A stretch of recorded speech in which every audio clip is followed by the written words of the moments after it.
Hello, today we've got 18th of June 2011. Today I would like to tell you about spirituality once again. I'd like to tell you about chakram diagnose. Actually, I don't see so much people that make a chakram diagnosis, and most of them have a different scale, different methods to do that, right? So if you look on someone diagram, you have to ask that person first what actually that diagram means, because every single person looks on the chakrams in a slightly different way, but they probably see the same. Actually, they can say the same things, but but how they perceive those things in their mind by their spiritual vision is different. Because if you can understand that your personality, your ego is not totally shut down when you do the energy work or diagrams or whatever, right? So that's why for every single person is different, right?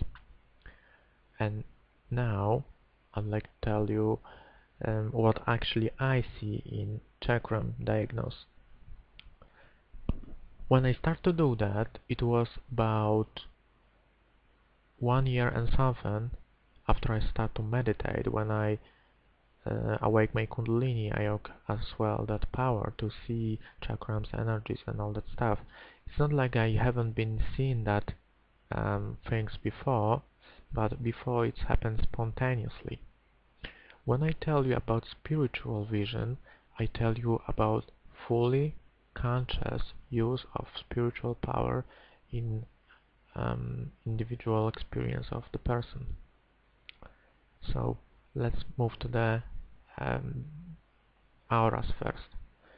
So you have few different kind of auras, and when you concentrate on aura, you just think on which aura you want to see. Is that emotional aura? Is that overall energetical aura? Is that anything else you want to see? Because everything is by the request, by intention. So you just pick what you want to see, and that your mind or that energy that's within you allows you to actually see that. And first of all, I'd like to tell you how you know it's not imagined. When you totally relax, when you're totally in peace, when your mind not get into diagnose, right? Because it's very important.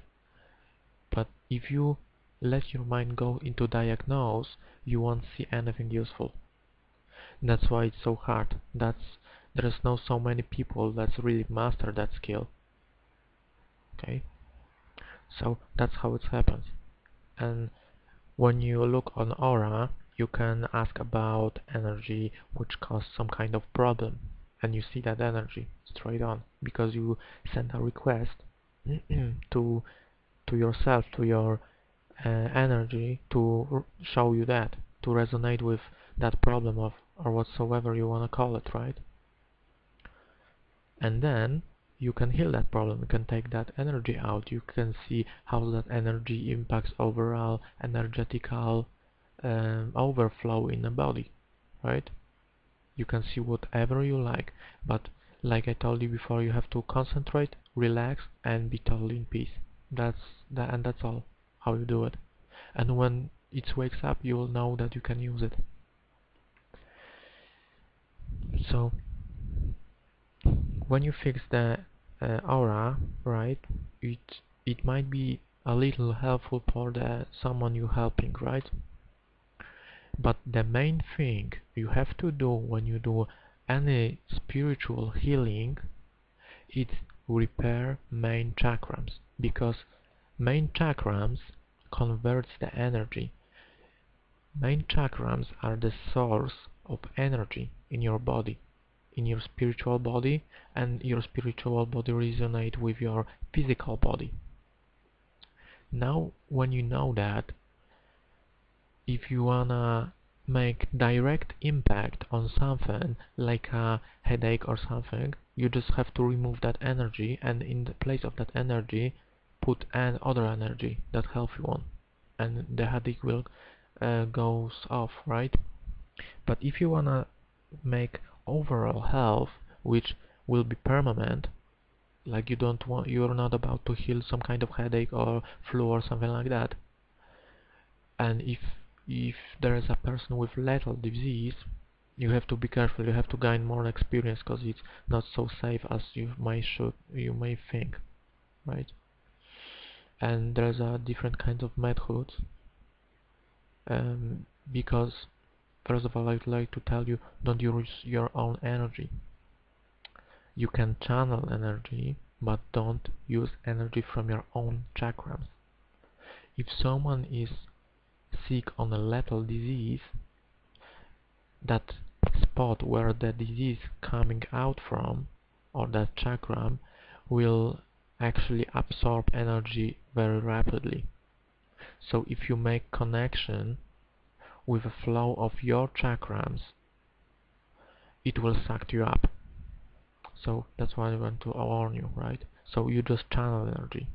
You don't give your energy, your personal energy. You don't give it, because that's your life force, right? That's support your body. And now what you want to do is support other person to make itself regenerating, right? Okay. So, like I told you, first thing, you have to take care of the main chakrams. There's two ways to do that. First way, you can clean those chakrams and then put some energy in it. Second method of doing that is you have to concentrate on putting energy and little pushing away or pushing out the energy which is unhealthy in the body of the person that you give a treatment to. So either way you make an impact, but when you clean everything, right, in first method, you have to fully charge the person, right?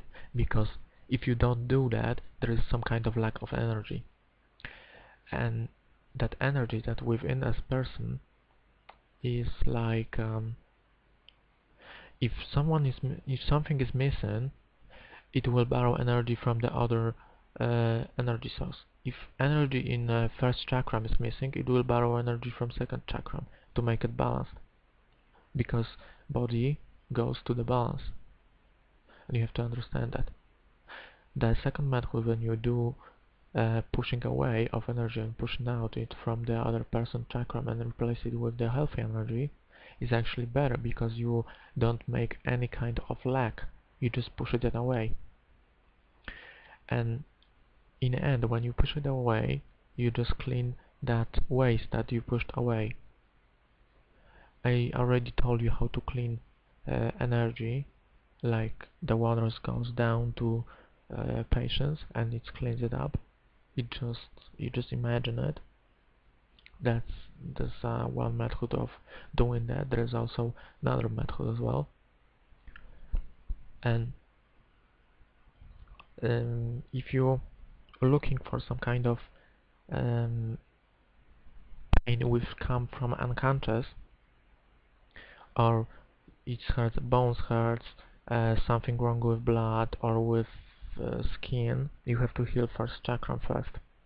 First chakram is like a gate to any other chakram. The other way to do it is through the head, through the crown chakra.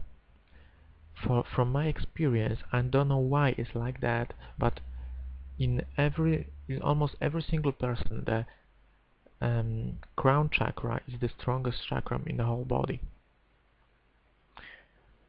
I don't know why it's like that. I just maybe see a few people that have some kind of other chakrams, right, which is stronger than the crown chakra.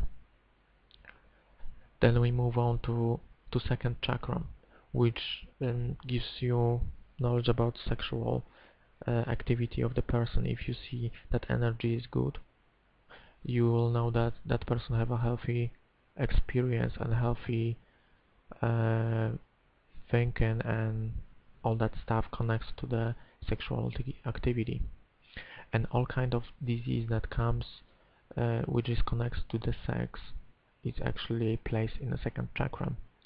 There might be also some connection with the other chakra, because you might feel like if you have a problem with sex, right, it might be connected as well with heart chakra, because feelings and sexual emotions are quite connected with each other. That's why you may see problem with two chakrams, the same problem with two chakrams. Third chakrams is about emotion, about some organs. You can do the research so you can see what organs, because I see it's 11 minutes already. I guess I do another video to give you more information about it. Fourth chakra, it corresponds to lungs. It corresponds to breathing. It corresponds to your physical and energetical heart. So whatever you have some kind of problem with feelings, but first of all I would like to tell you about what's the difference between the emotion and feeling, because you may not know. Feelings, it's something that's slow. It starts slow and it grows slowly, and is going away slowly. Emotion is a momentary energy explosion, right? That's the difference. So you will know what you're looking for. And if you treat the heart chakra and the lungs, you may see that someone can catch a deeper breath. Okay, then you got a throat chakra. Throat chakra is responsible for your throat in physical body. In all that area around is responsible and connected to to throat chakra.